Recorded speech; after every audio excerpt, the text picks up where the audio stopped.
Hello everyone, my name is Mukund. I'm your host for this episode, and we'll be sharing some horror stories with you. And we have on our very first episode Mr. Neil De Silva. Welcome on the show, sir. Thank you so much, Mukund. Looking forward to this show and sharing some truly scary stories with you tonight. I hope we get scared. That's a challenge given to me. So let's see. Okay, so lovely to have you on our show. Thanks. And how are you feeling right now? A bit chilled, Bit chilled? relaxed, Great. quite ready, to share the stuff that I have. So, to just give you a gist, Mr. Neil has written books. He's an author. He has written 12 books for now, and he has 4 more coming. And we'll be going through some bone chilling stories written by him and experienced by him in this video. So, let's get on Let's with get it. started. Yes. Let's get started. Yes. So let's start like how it all started. You can start from the very beginning, your childhood. Okay. How it all has been.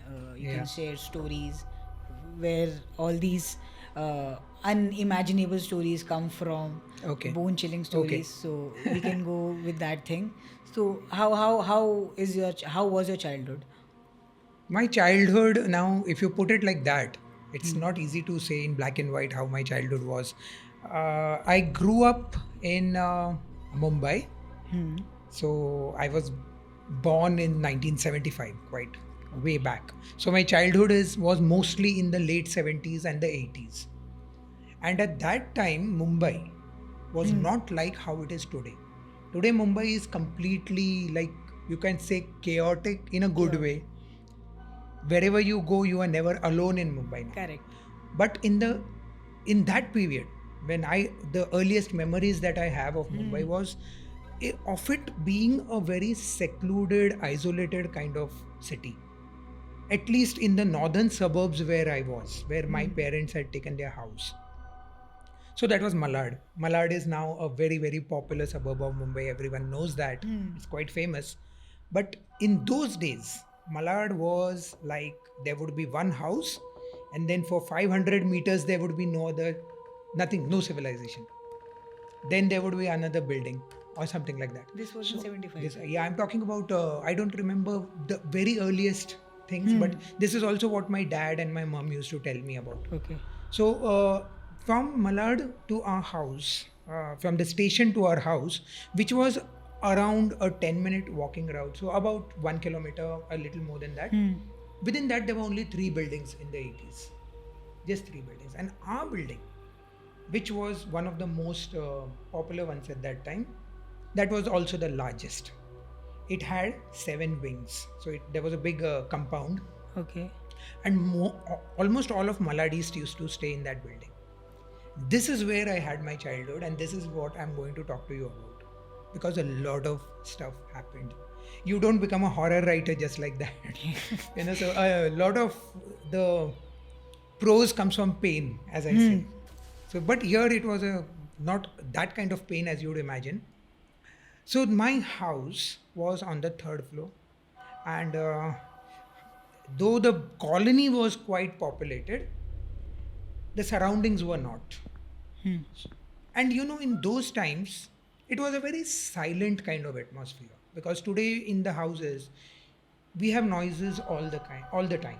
There are mobiles ringing, there are mixer grinders going on, Correct. there is the television blaring, the computer is going on, there is something or the other, Going and on. ambient noise all the time. But in those days, it was deathly silent. Seriously, there was only the radio, and the radio, you don't listen to it all the time.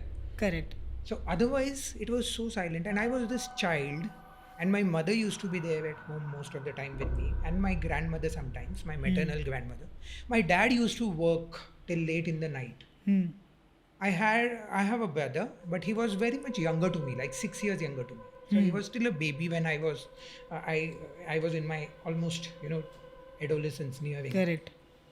So my childhood was mostly a lonely childhood in that house, and I would play with my toys or read my books. I read a lot In your childhood. in my childhood. I would do that, and this was also the time when my mind started to develop. So I was always an intelligent kid. The academic top scorer, always, all First through. bencher. Always the first bencher and the first ranker, and hated by his school friends even Acha. today.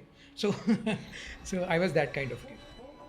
But because of that imaginative mind, I would fancy things. I would imagine things. And I don't know whether this happened with everyone at that age. I don't know about that. But with me especially, I would see something and I would just imagine it to be something else, and that would create a kind of fear in me. For the longest time, my dad had a book which was kept up, on the kind of it was a cupboard, and on the cupboard the book was kept. So only a little bit of the book could be seen of the cover. Got it. From down there on the floor as a child, when I would see the book, I could only see about an inch edge of it. And on that, I could see something like a human bone. And every time I saw that book, I would be so scared. Eventually, I stopped going in that area of the house because my mind would just imagine that that's a skeleton. That is something in the book that you should not watch. Finally, one day I told my dad that I'm very scared of that book. What is there in that book? And my dad removed it and showed it to me. It was a book about bicycle parts. He was working in a bicycle company. So it was this bicycle rim. So that was the kind of fear that my mind would build up. Okay. I was very scared of the darkness. So there was this entire story. I don't know whether story or truth or whatever, but it was said that the housing colony where I was staying, where we stayed, it used to be a graveyard long ago, like 40-50 years back. In which the building was built Yes, upon. where the building was built. So as I told you, there were 7 wings.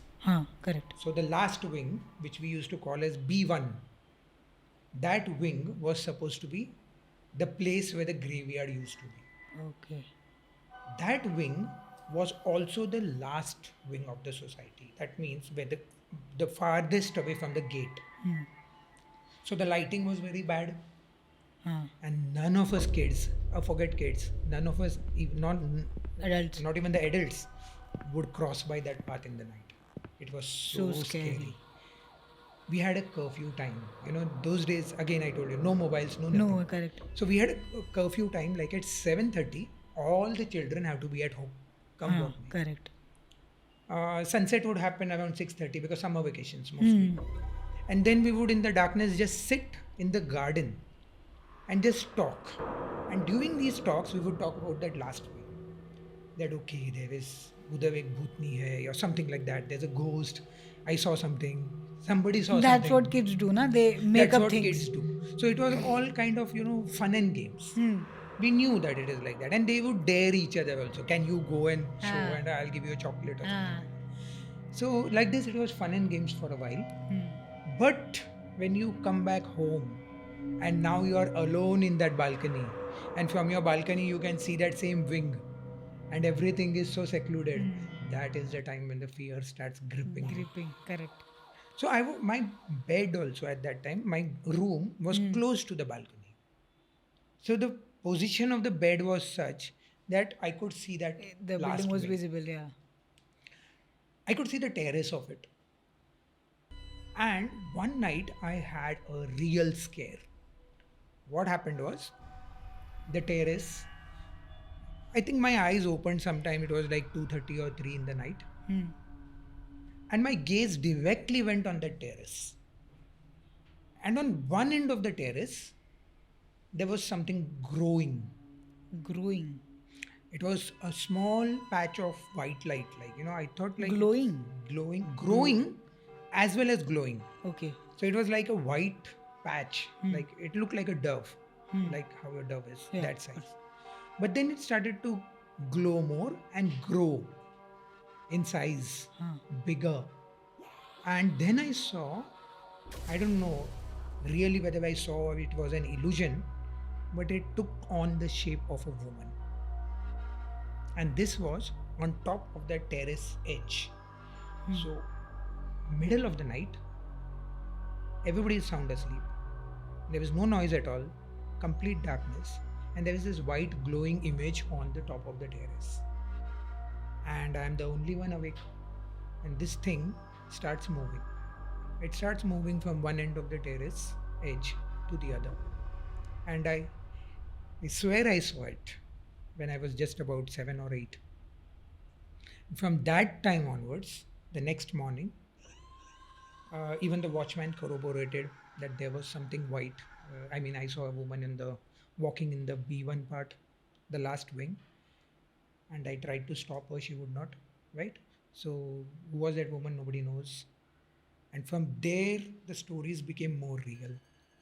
That there is something in this building, and then on we had a lot of things like the stories. Then to when you actually see something, it takes on another dimension. Correct. Of Yeah. course, when I shared with my friends, they said they took it as another fun and games Yeah. thing, but I actually saw that. Hmm. Then my fears started increasing as a child. I started thinking like, there is somebody in the ceiling living, and that person drops down and snatches children in the middle of the night. This was a self-created phobia. Yeah. Phobia. A self-created image. I thought that there is something moving in the walls. Now Hollywood movies have that moving in the walls kind of thing. That actually happened, because I would, feel that the walls are alive and listening. This is the first experience you had This in your is childhood. the first, and it is a very, now that I think of it, it is a very lame and a kind of a mild experience compared to what I had later on in life. But think of it from the perspective of a 7 year 7-year-old old. child. Yeah. And also It's quite think, scary. yes, and then you don't have many people to share this with. Because no one would take you seriously. And the adults would try to, it was not like how it is today. Yeah. Today the adults are very careful about what children are saying. They take it, they pay more heed to it. Hmm. There is so much awareness about mental health. Correct. Right, in those days that was not there. Mental health was not a topic at all. So when you used to talk about things like I saw an illusion, or I don't know whether it was an illusion or a reality, I saw something, I'm really scared of that book, what it looks like, or I saw a woman in the middle of the night. So those things did not really hold water. People did not take it very seriously. Seriously. Maybe because of that, I grew up in that kind of a embroiled loneliness within myself. Maybe. Though I was not alone, there were Yeah. people in the house, but an internal loneliness starts building up. Like because no one was there to talk to you regarding that thing. Absolutely, absolutely. So that is what happened for most of it. That was pretty intense, and I'm still trying to digest your whole childhood part. I hope we continue this segment aage in our next episode, and I hope you all enjoyed, because I enjoyed personally, and I am still scared, and I'm very eager to listen to your aage ka part, what's coming next. So stay tuned, and we'll have some great stories brewing up for you. So see you in the next episode. Thank you so much. Thank you so much.